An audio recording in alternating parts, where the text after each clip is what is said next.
Hi, everyone, and welcome to the Empower Sounds podcast. My name is Mahika, and this podcast is about sharing the inspiring stories of women from all walks of life and delving into the mindsets behind their successes. Today, we are joined by Tia Tatts. Tia is a resident tattoo artist at the Reverse Cowgirl Tattoo Studio in London, and she is going to share with us on this episode the mindset behind how artistry and tattoo art can be your armor, and she delves into how ADHD specifically, but neurodivergence can be your superpower. So stay tuned for this incredible and exciting episode.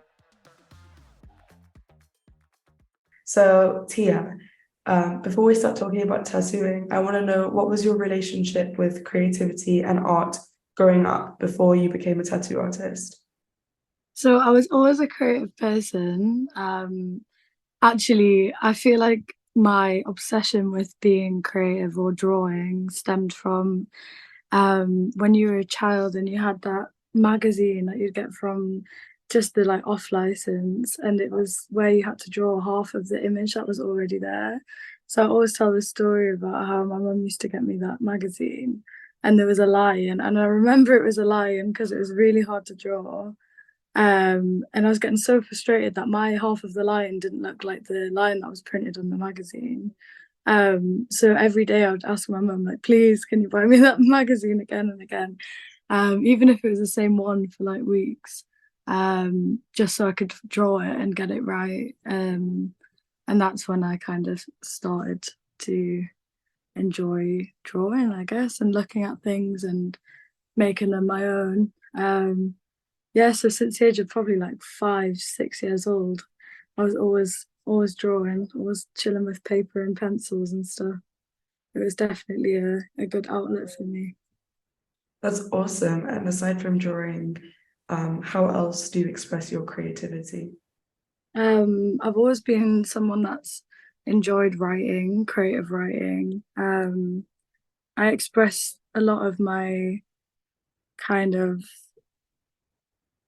I don't know, my feelings, my emotions through words, through poetry. I find it quite difficult to talk about anything if it's not in a slight riddle, because I'm very awkward when it comes to my emotions. So I've always found like drawing, painting, writing poetry a really good outlet to be able to express my creativity.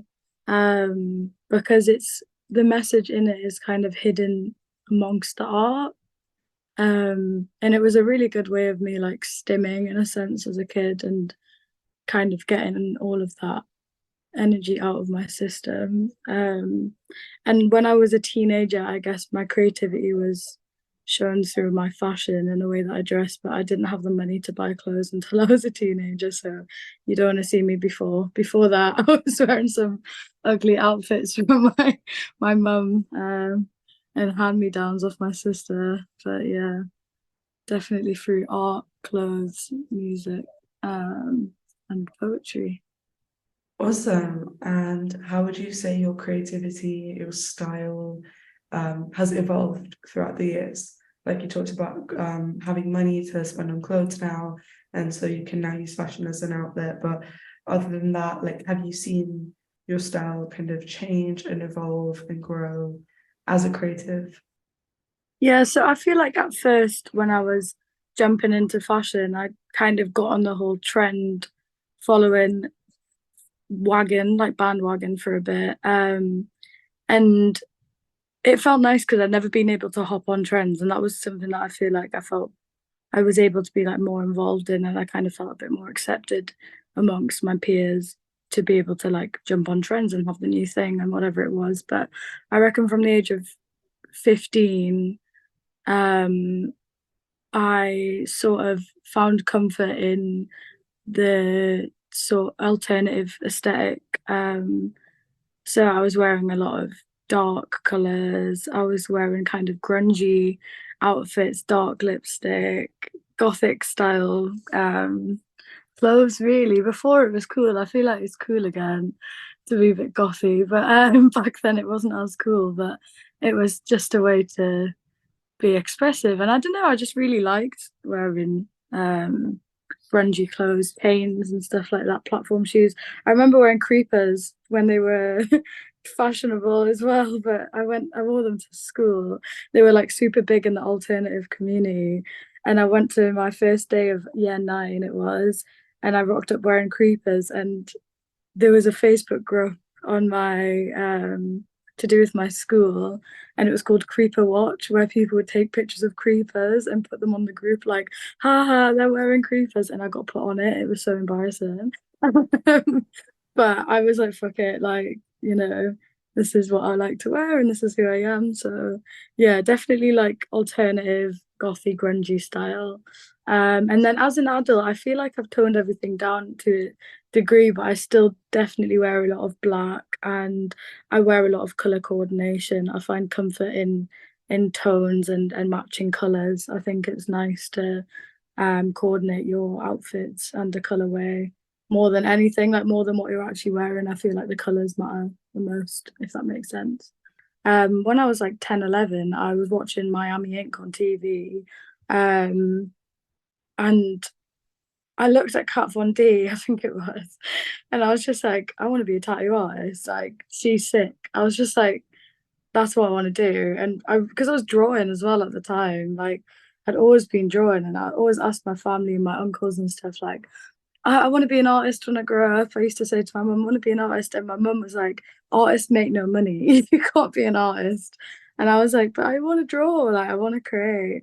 Um, and my uncle Malcolm, my mum's brother, said to me, like, why don't you tattoo? And I was just like, like, I was like 10, like, and then I seen Kat Von D on the TV, and I was like, yeah, no, like, he's so right. Like, why don't I do tattoos? And I was like looking at her like, yeah, she's sick.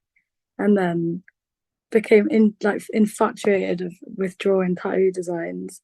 And I guess yeah, I got into like bands and stuff. So I went to see Bring Me the Horizon. That was like the first ever gig I ever went to see.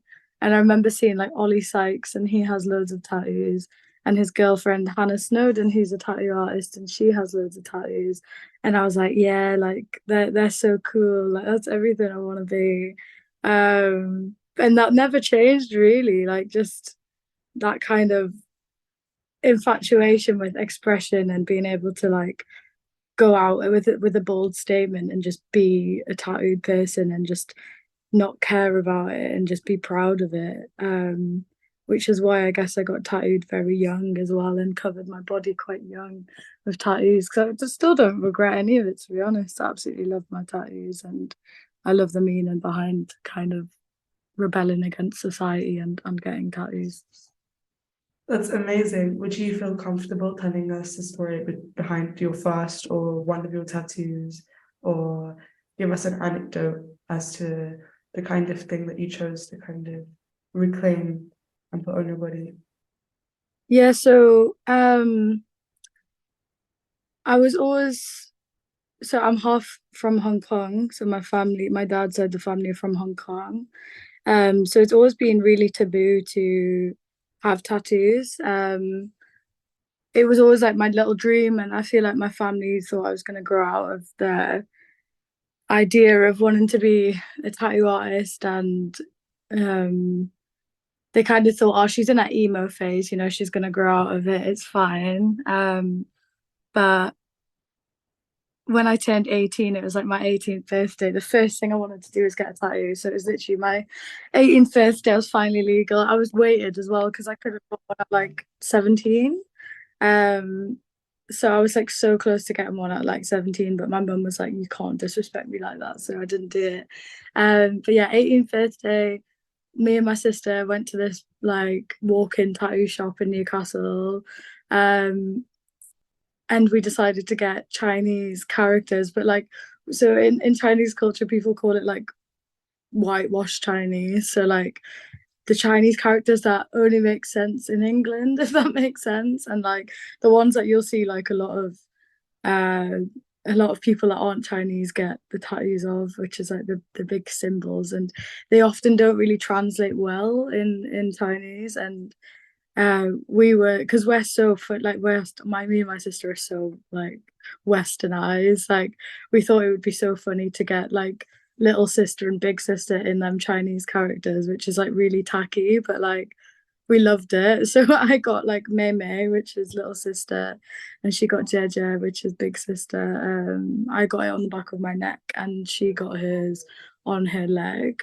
Um, and yeah, it was just like the instant rebellion and the instant we're gonna piss off our dad kind of thing. And we were both pretty like gassed about it. We thought it was quite funny. And I think that was like the first time that I reclaimed my body, and like I think my age, like being 18, was a big stamp on being able to do what I wanted to do. I think I love my parents to bits, but they were very restrictive when I was a kid. My mum was very, very strict, and would like ground me and things like that for a long period of time. And obviously with having ADHD, I was just like, this is jail. Like this is jail time. Like this is the worst thing ever.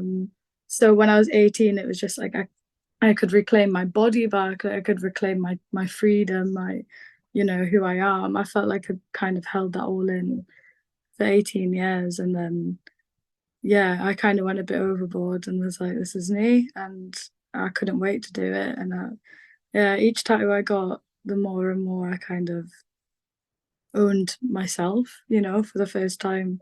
Because I feel like parents do that. They like to guide you to the right places in their mind. But obviously, if you have different visions, you're on different pages, they're not gonna, it's not guidance. It's kind of, it becomes like controlling behavior. I mean, I know they do it out of love, but and I guess that's what happens. And then kids just rebel, don't they? So yeah.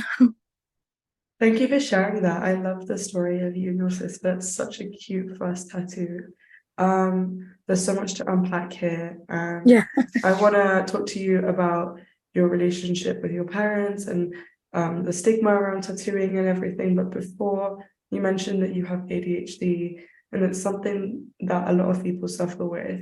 When did you get diagnosed? How has it impacted your life, and how has it impacted your work as a tattoo artist? So I wasn't diagnosed till I was 19 with ADHD.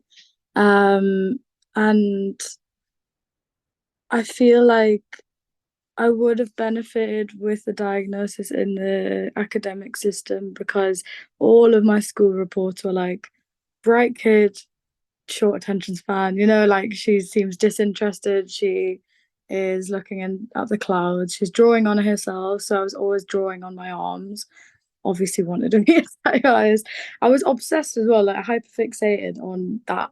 And that is like something, I think it's like your superpower when you have ADHD, to kind of hyperfixate on something that you enjoy and that you're good at. And then everything else seems like this massive task, and it's this giant climb. And you get right next to the top of the mountain, and then you're like, yeah, I'm just going to fall down now and roll backwards the other way because you can't get over the peak. And it's like, that is what life with ADHD is like. It's so many unfinished tasks. It's so many, mountains of bits and bobs of work that you have to do, and adult things that you have to do, where you have to go to the post office and do your washing up. And yeah, it was very, very confusing growing up with ADHD undiagnosed, because I knew that I had potential, but I just could not get over that hill in anything other than art. So I really did struggle with being able to be creative and kind of follow the narrative that my parents really wanted me to go with, I guess. But like my mum really wanted me to go to university, and she wouldn't let me go to art college. So I tried to do my A levels and stuff like that, but I just had such a bad attention span. I just wasn't able to follow through. Um, so yeah, I feel like if she just understood my diagnosis, like if I got diagnosed and understood my ADHD, maybe would have been able to go to art college and I don't know, do more art as a kid and as a teenager. Because instead I ended up becoming a hairdresser, which is a bit wild. Um, and there I feel like, and in every job after that until I was self-employed, I feel like it was difficult because I was late often, and I found time management skills quite difficult. I think in a neurotypical working world, it's all right to be like on time and punctual and stuff like that. But I was late every day, 10 minutes, 5 minutes, 2 minutes. I just really struggled with getting on there on time, and that affected every job I had until being self-employed. I was always really good at my job, but I was always late, and you can't be late when you're working for someone else, and that's just yeah. I had a very kind of negative opinion on myself because of my punctuality and because of the traits of having ADHD and things like that. And I just really struggled. I really tornadoed through life at them ages. But yeah, I hope I haven't gone off the question too much because my ADHD. No, thank you so much for sharing that. And you touched a little bit on the shame associated with kind of having some of the tendencies that come with ADHD, like not being able to manage time and having like lots of tabs open in your brain at any given point. Um, if you could go back and tell your younger self some piece of advice or like some piece of like words of consolation, what would you say? Or like, would you change anything in how you've dealt with things? How do you cope with your kind of anxiety around having ADHD now?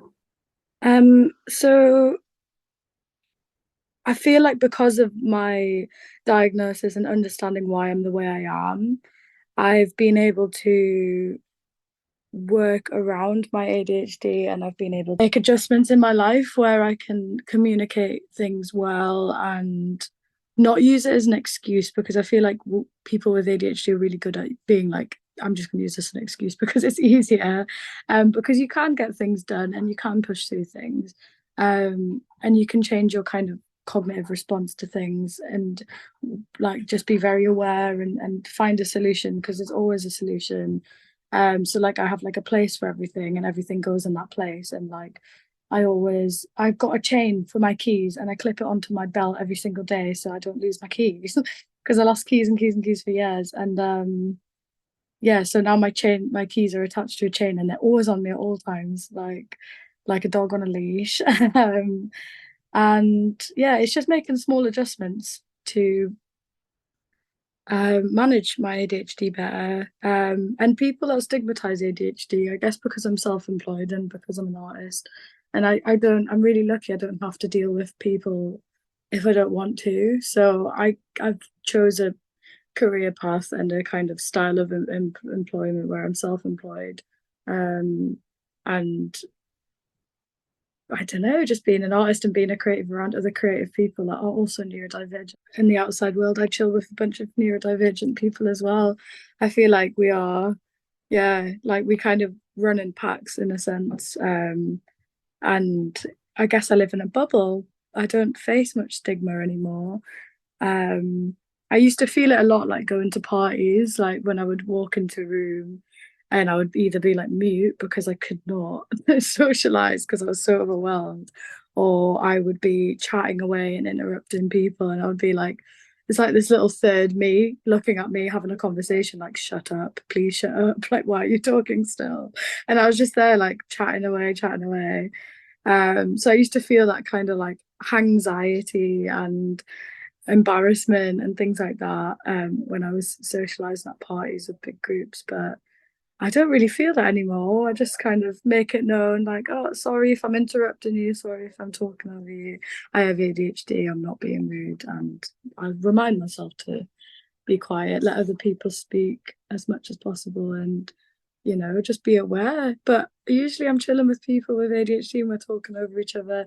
We've gone from talking about one thing to something completely different. We don't know how we've got there. And that's the joy of it, I guess.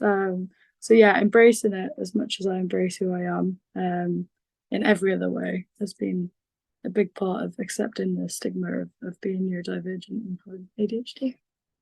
That's really beautiful. Thank you for sharing that. And it's so amazing that you have this community now in work, outside of work, in your life, and how that's contributed to acceptance with Yeah. yourself, as well as being neurodivergent, which has a lot of stigma in the workplace.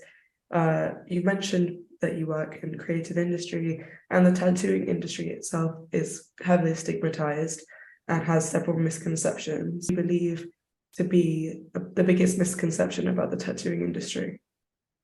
So I think that I have faced a lot of stigma being a tattooed person. I don't know, I have comments and things like that pretty much I would say week. The other day I was on the train and these old women, two of them, they were like separate to each other. One of them shook her head at me and tutted, and the other one just stared at me for like a really long time, like giving me evils. And I was just like, and I just smiled at her and just like, smiled back, sat my little train journey out, got off the train. Like I didn't start conflict or confrontation. I think because that's what people want. I think people associate tattoos with like criminal activity and violence and people that are like likely to start a fight on you and things like that. Which is really, really opposite to who I am. I'm actually such a soft person. I don't like conflict whatsoever. I hate it. And I do think that I've met people like my friend's mum was like, oh, she looks really scary from the outside, but I promise you she's a sweet girl. And like said that to her mate in front of me. And I was like, I'm kind of here. Like, I exist. But it's crazy that I think there's a generation of people that understandably they've came from a generation where if you had tattoos, you were a gang member or you were a biker or you were in the Navy and you were probably a man. Like there was not many tattooed women, at least back in the day. So there was a lot of stigma, like that is what a tattoo meant. That was the meaning of tattoos. So like I can imagine if you grew up in a generation of people where um if like for example, say if a red car meant danger, like stay away from the red car, you teach your kids stay away from red cars, they mean danger, but then all of a sudden actually red cars aren't dangerous anymore, they're fine. Like adjust into that mentality every time you see a red car you're going to think, oh, that's danger because you're inherently taught that that is a dangerous thing, that's a bad thing, that's taboo. So I don't blame the older generations for having the association, but I do think that there's a core responsibility to understand that things have changed now and that the meaning behind tattoos have changed and they've evolved and we are actively trying to break the stigma behind having tattoos and being a tattooed person. It's gone from association to expression, and it's a form of expression. It's a form of dealing with things. It's a form of identity for a lot of people to have tattoos. I think every time I've had some kind of like memorable experience in my life, or say if I was sad or happy, like there's so many times I've celebrated with getting a tattoo, and even if I feel like the tattoo doesn't have a meaning as the imagery, I feel like it puts a little stamp point in that point of my life. Like I can look at every tattoo and I can remember who did it and what was going on at the time. And I think that's such a beautiful thing. And I think explaining that to the older generations of people does help break the stigma that, you know, this is who I am, this is my identity. You wouldn't point at someone in the street and be like, ew, why are you wearing them shoes? Or why would you do that? Like, what you wouldn't go to Subway and be like, why are you getting that sandwich? This is my sandwich. I want this sandwich. Why are you not getting my sandwich? Everyone has different tastes and it's harmless to have a tattoo. It's my body. And I think to explain that to the older generation is an important thing. It's important to kind of try and get them on the same page. And I do think it's been incredible. Like I've tattooed a lot of people's parents, I've tattooed a lot of people's grandparents, even, which is insane and such a beautiful thing. So I think that there's a massive wave of people. I think I'm really proud of how far the kind of older generations have came in the terms of stigma. And then I guess there's the ones that were getting tattooed anyways, and they're just they're G's, I guess. But yeah, it's getting better. There's still a lot of problems, and there's still always going to be people that are, staring and moaning and pointing. But most people's grandchildren are getting their first tattoo these days, and and I'm probably giving it to them. Do you know what I mean? And I think that's a quite a cool thing, because even if I'm not fighting that fight, I feel like every generation is fighting that fight, which is, yeah, super cool. That's amazing. And I don't know if you've had this experience, but I agree with you that the conversation around tattoos is shifting and they're becoming a lot more popularized and accepted. But definitely amongst my peers, a lot of people that have tattoos, they don't have visible, like they're not visibly seen. When you see someone, they're kind of in hidden parts of their bodies, because there's still stigma around visible tattoos in the workplace, in certain industries and professions.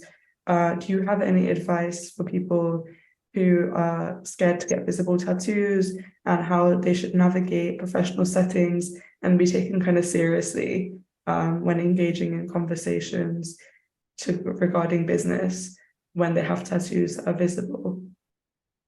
I think visible tattoos are a similar fight to visible oppression. So if you are anyone who has faced oppression, if you're anyone that has faced being in a minority of any kind, wearing a tattoo on your sleeve is very similar to, being someone visibly from a background of any kind, of someone that is visibly a part of the LGBTQIA community, or visibly a person of color, visibly someone that faces a disability. Like, these communities that are oppressed amongst society naturally have to fight a bigger fight when they're applying for these kind of roles, because of the way that society is. And I think with the same kind of fight, people that get visible tattoos, I think the people with visible tattoos have to fight the same kind of fight. So I guess it's not of proving people wrong. I guess it's just doing it and owning it and proving people wrong. Like, just doing what you want to do, taking control of your body, being who you are, being proud of who you are. It comes from yourself more than anything.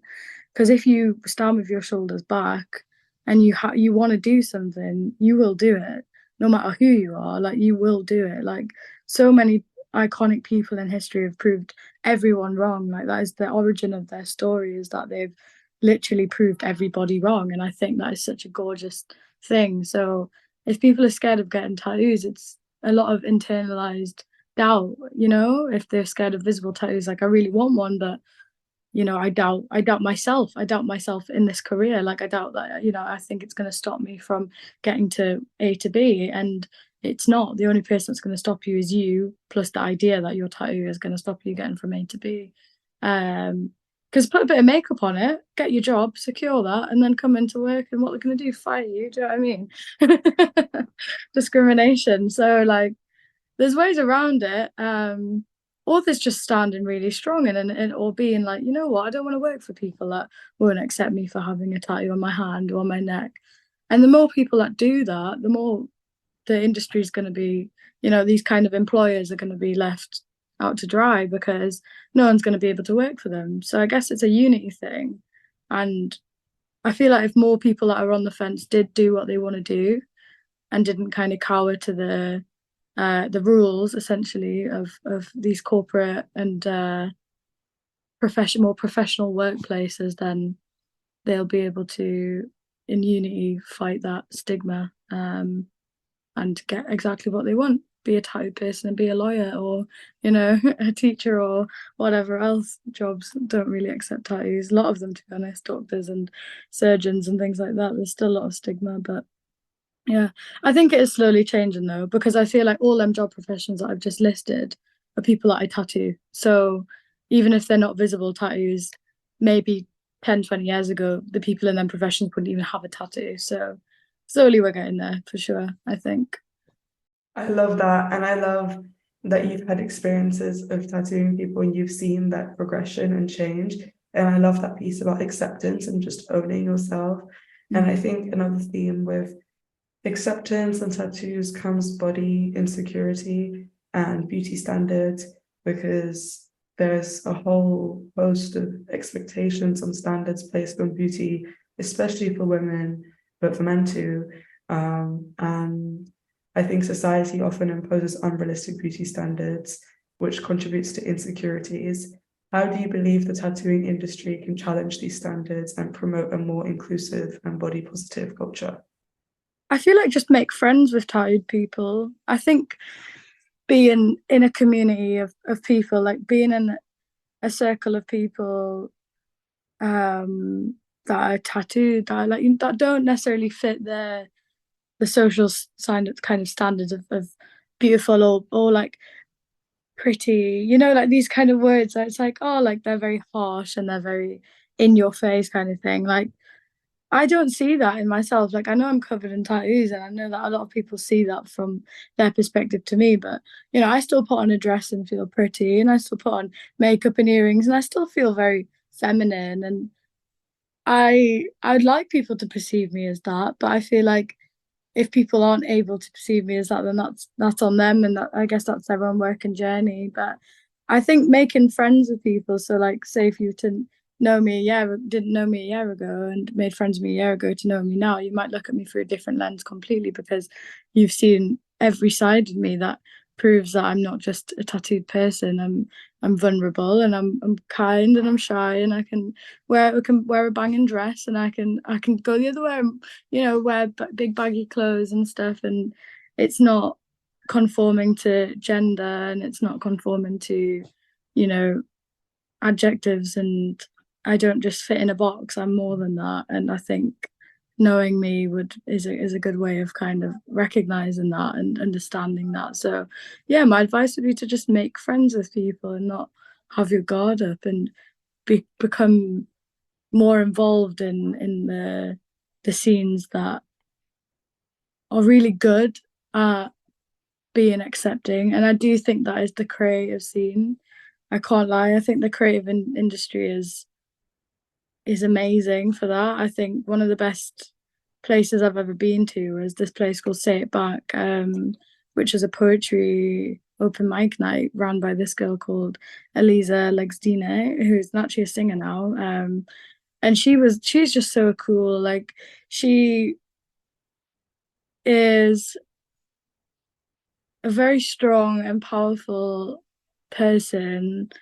And the way that Eliza speaks is just very almost hypnotizing. But I don't know. I remember going there and just being like, she is just a boss lady. Like she runs everything. Like everyone here is different sizes, different styles.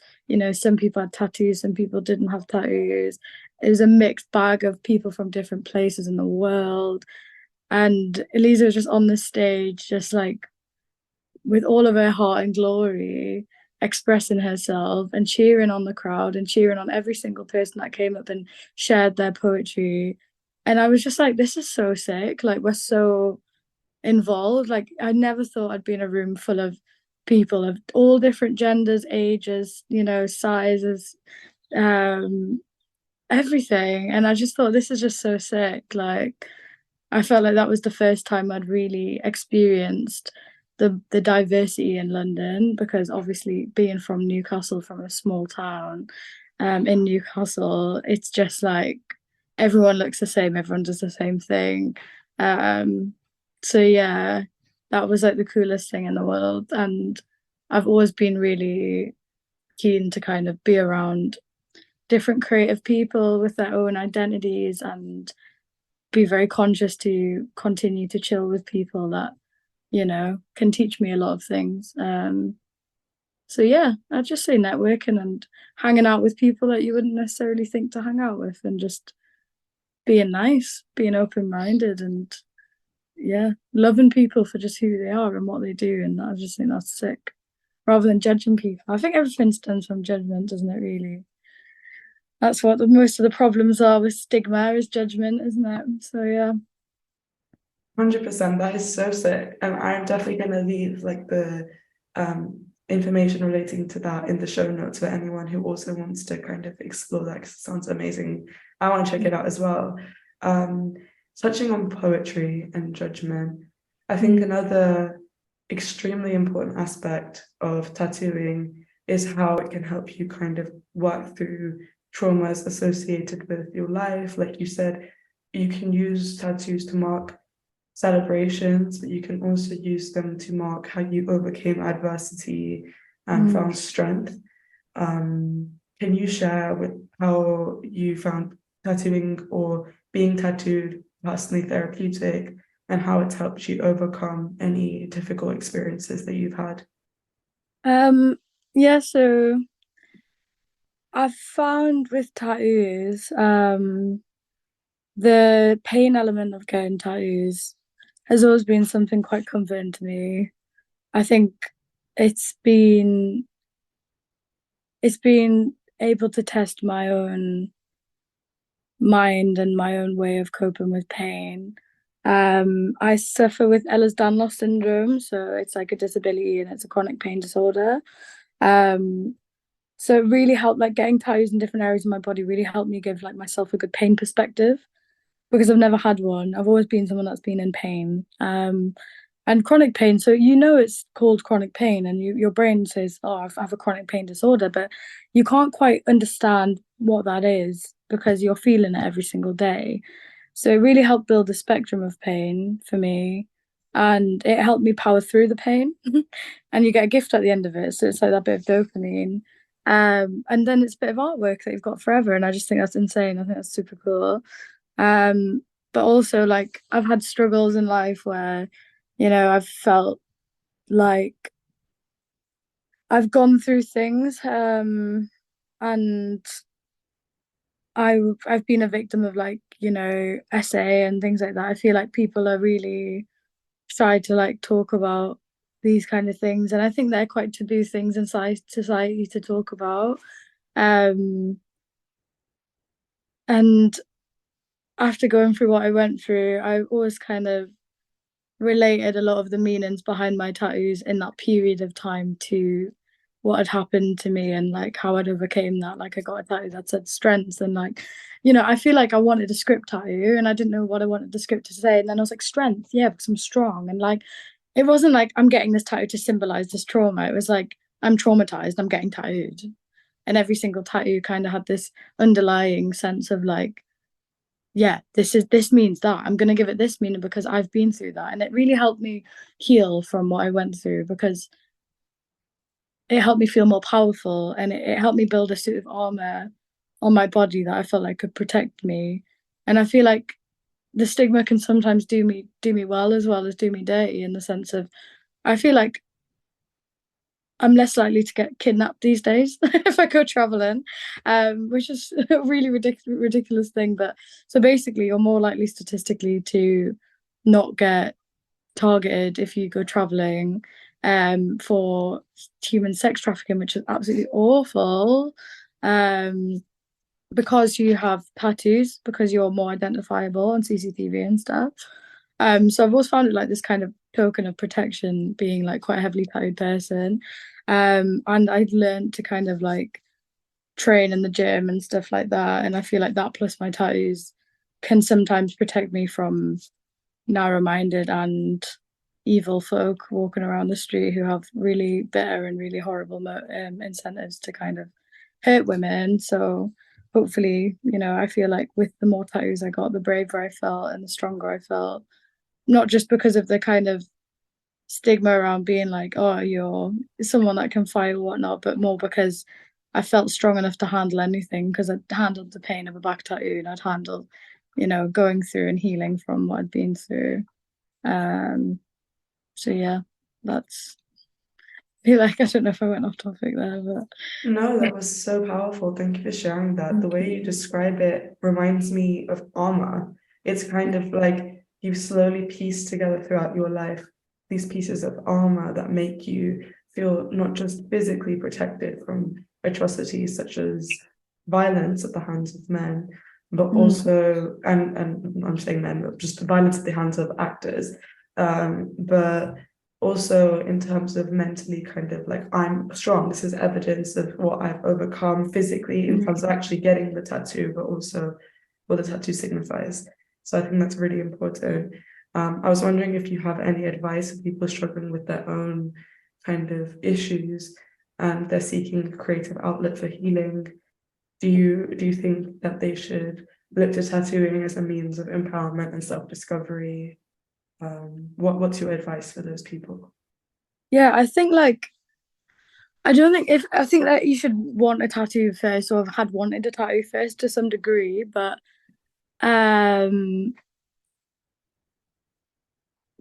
and take away everything that you've ever been taught, any reason that you've ever been taught to not have a tattoo, I think is where you get the empowerment and the strength from. So say if you like tattoos, but you didn't want a tattoo because your ex-boyfriend or your boyfriend said that they didn't like tattoos, or your mum said it wasn't very ladylike, or you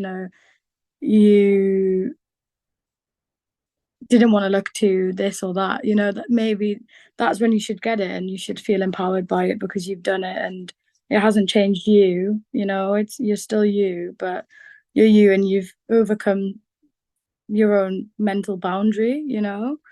um, I think if you're someone that's like, oh, I want a tattoo, I like tattoos, but I don't want one because I think I'm going to change my mind and, that kind of thing, then maybe I guess don't get the tattoo because it's important to kind of wait until you're ready.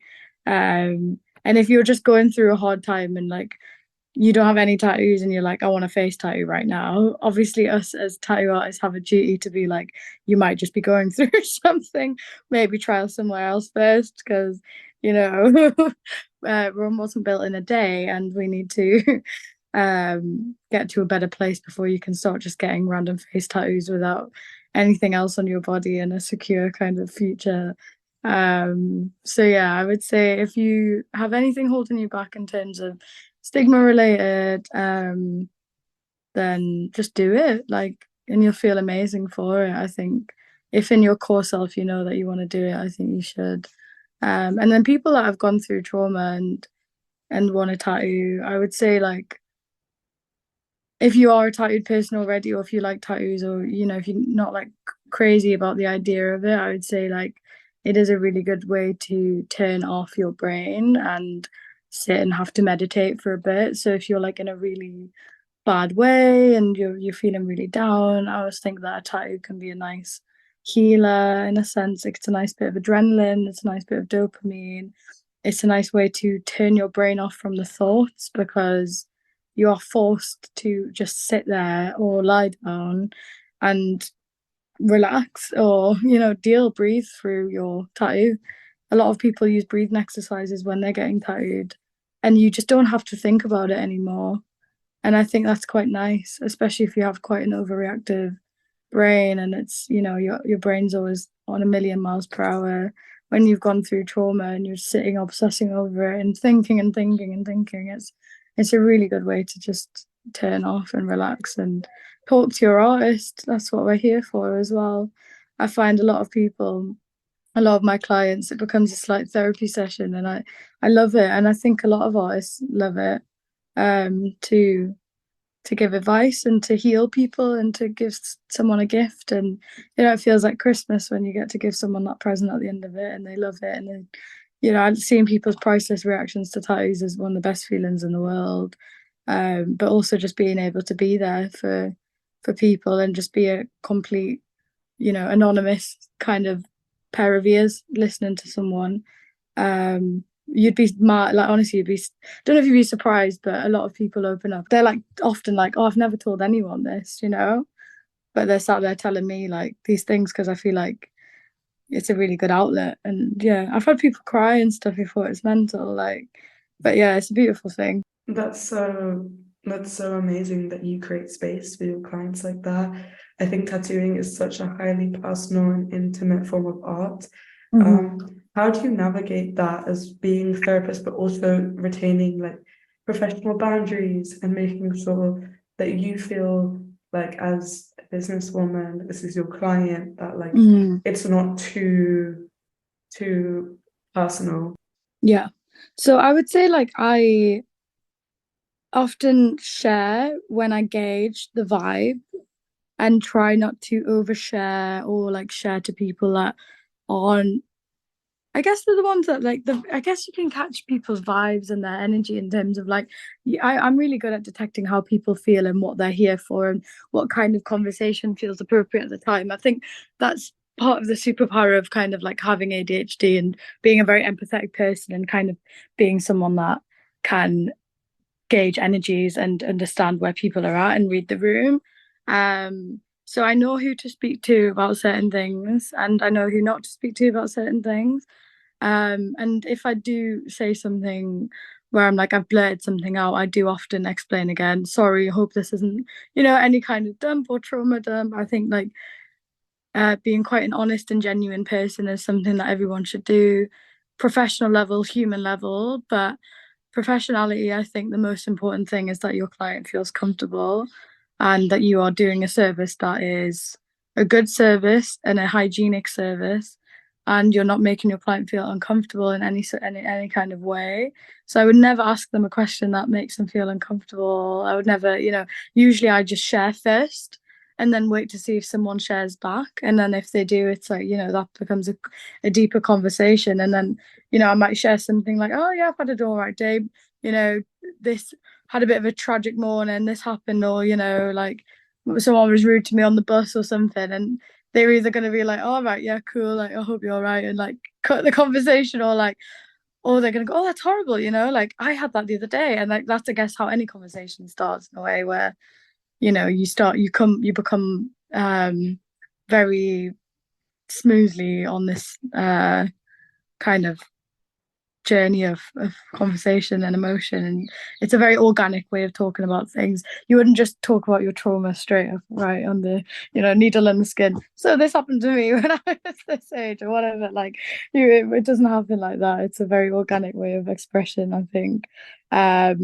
And I think in terms of protecting my peace and in the sense of people sharing and things like that, I don't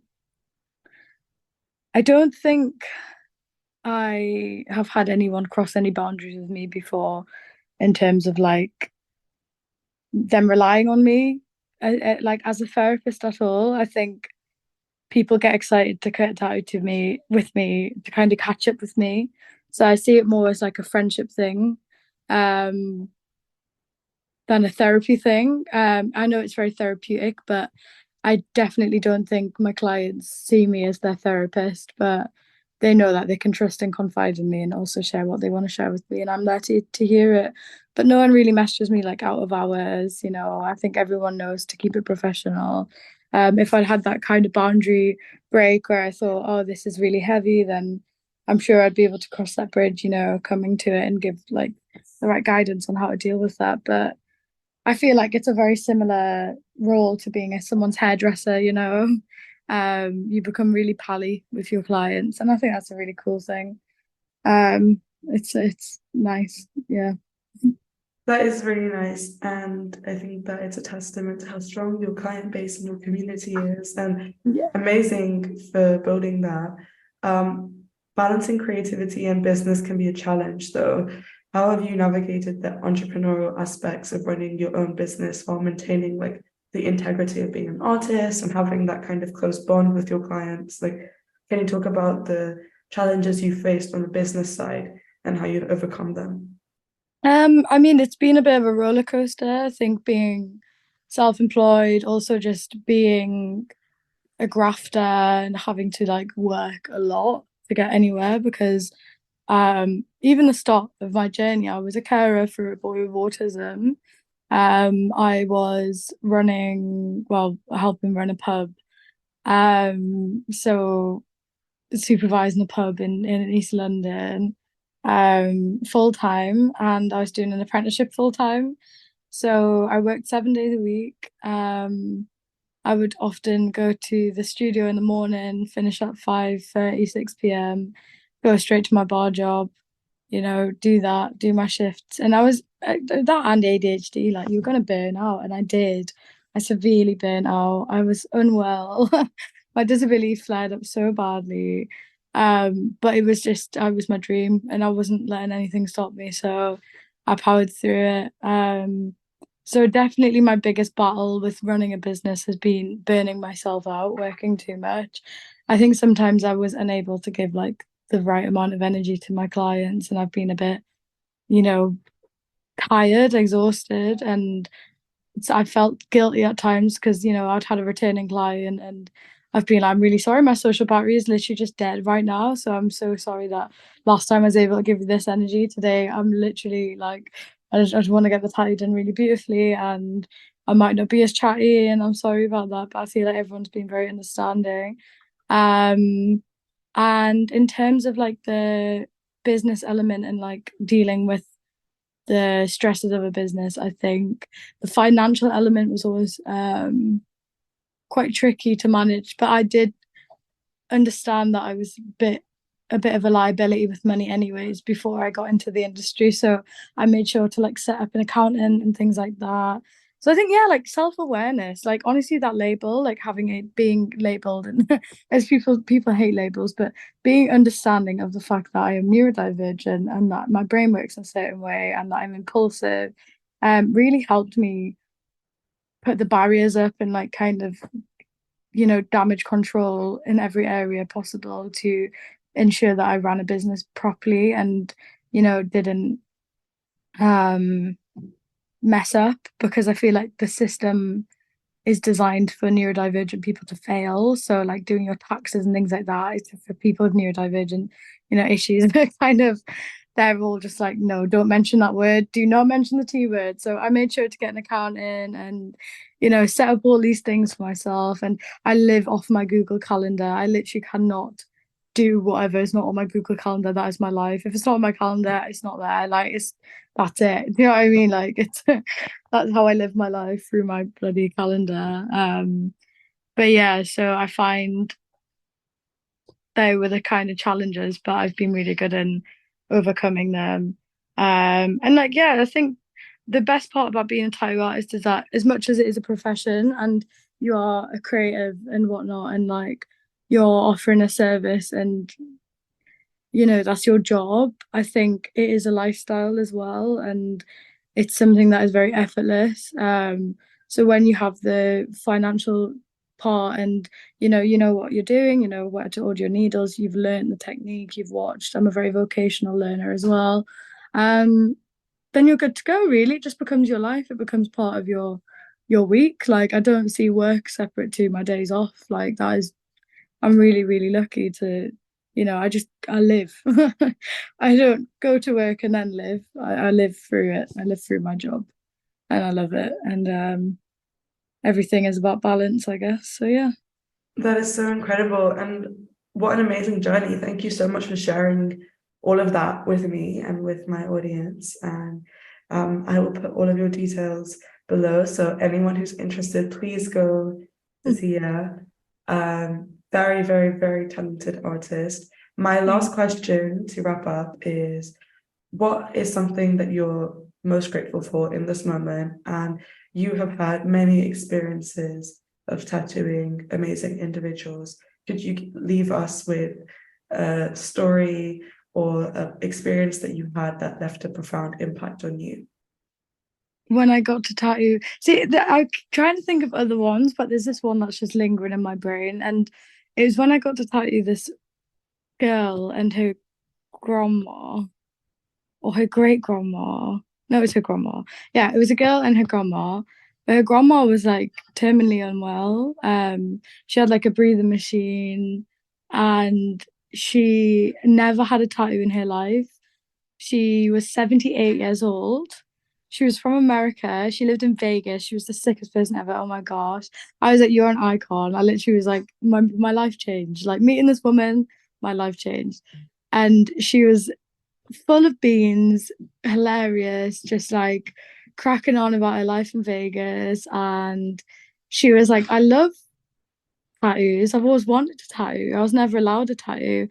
And, at the age of 78, with her granddaughter here with her, they got these matching angel wings tattooed on them. And she got hers on her chest. And I remember having to sit her on a chair because she couldn't lie down. And like, usually you'd have to like lie someone down on a bed. And she was on all these medications because, she was coming to the end of her life.